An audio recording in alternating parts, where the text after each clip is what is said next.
Number సిరీస్లో another question 23, 115, 805.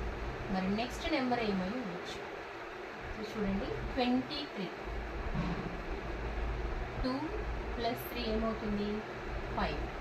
ఈ 5ని అగైన్ 23తో మల్టిప్లై చేస్తే we will get the second number 115.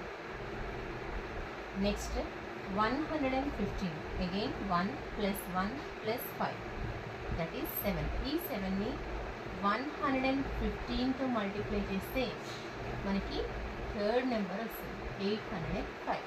So మరి ఫోర్త్ నెంబర్ ఏమై ఉండొచ్చు? 805ని 8 + 0 + 5, దట్ ఈస్ 30. ఈ 30ని 805తో మల్టిప్లై చేస్తే నెక్స్ట్ ఆన్సర్ వచ్చేసి 10,465. So this is the